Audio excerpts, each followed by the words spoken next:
city of Cambridge is synonymous with its world-renowned university, which dates back to the start of the 13th century. Held highly regarded for its scientific prowess, Cambridge's roll call of prestigious alums is too long to list but includes Charles Darwin, Stephen Hawking, and Sir Isaac Newton. Many of Cambridge's colleges were founded by monarchs, and they abound with sublime architecture and resonate with tales of former students and professors. Today we share the top 10 best things to do in Cambridge so you can plan a trip and experience all the exciting attractions and activities this beautiful university has to offer. Starting with number 10, Cambridge University.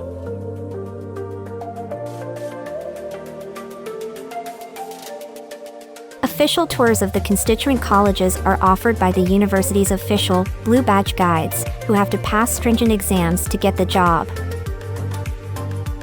They have permission to lead tours to parts of colleges you wouldn't normally be able to go to. You will give compelling information about former students and details of historical events, quirky customs, and myths.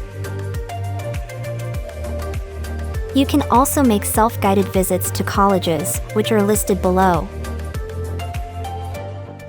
At number 9 is the King's College.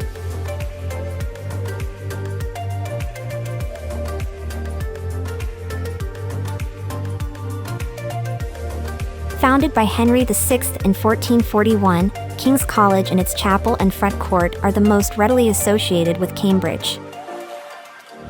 The spacious front court, walled to the north by the chapel and the west by the classical 18th century Gibbs building, has a real sense of majesty, especially in the evening when the sun catches William Wilkins' neo-Gothic screen on the east side.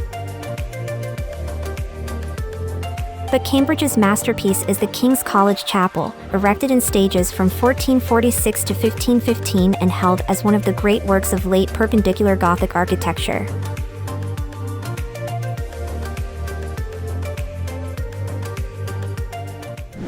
At number 8, Trinity College.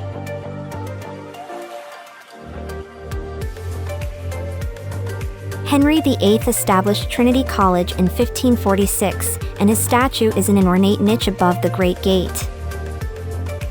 The college's alums are Sir Isaac Newton, Lord Byron, and Ludwig Wittgenstein. The showpiece is the Great Court, claimed to be Europe's largest enclosed court and remodeled by Thomas Neville, the master of the college at the beginning of the 17th century. On the east staircase in the northeast corner is where Newton lived, and at the center is a delightful Renaissance fountain. At number 7, St. John's College.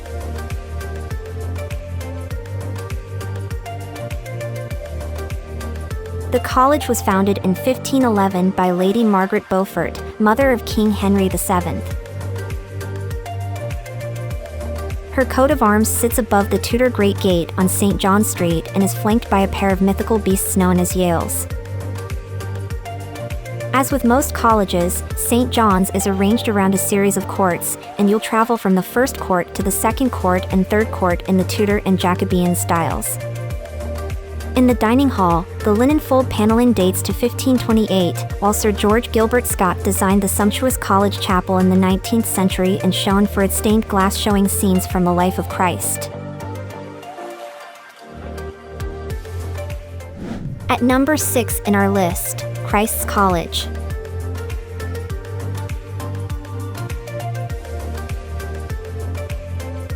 Although you can't get inside Christ's College's buildings, you can tour the college grounds and Fellows Garden. And this is worthwhile when you remember that you'll be treading the same path as eminent alumni like Charles Darwin and John Milton. Christ's College was established in 1437, and at the first, court are late Gothic and early Tudor buildings from not long after, like the wisteria-clad Master's Lodge, Chapel and Great Gate Tower fronting St. Andrew's Street. At number 5, the Backs.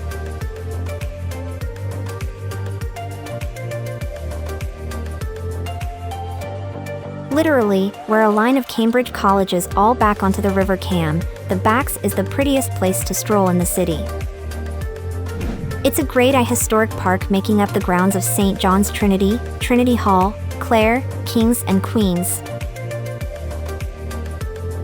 In the past, this space was taken up by orchards and grazing livestock but is now just open lawns dotted by the occasional mature tree. There's a broad gravel path threading through the lawns beside the river, where you'll see the punters floating past. At number 4, Cambridge University Botanic Garden.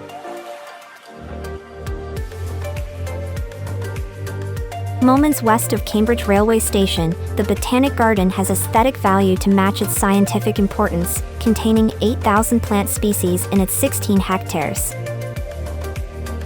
It was planted in 1831, away from the center of Cambridge, by John Stevens Henslow, Charles Darwin's mentor.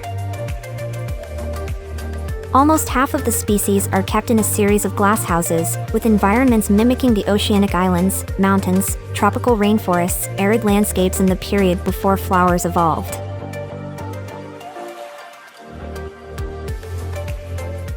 Number 3 in our list, Fitzwilliam Museum.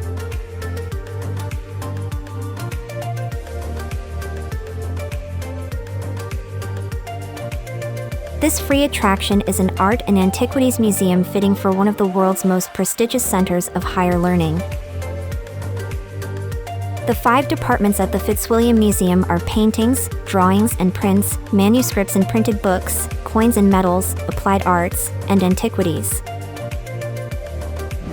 The wealth and size of the collections are staggering. Among the antiquities are coffins, stelae, busts, ceramics, rare paintings, and other curiosities from ancient Egypt, Nubia, Greece, and Rome. At number 2, Imperial War Museum, Duxford.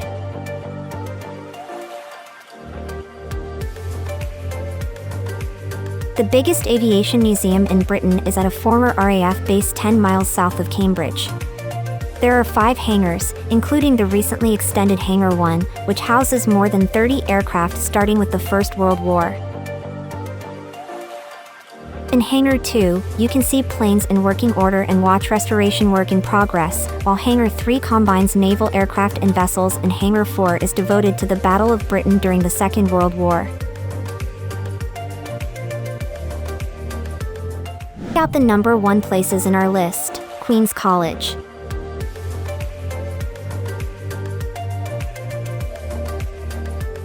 This college on both banks of the Cam was founded by 2 queens when there was a rift in the English royal family.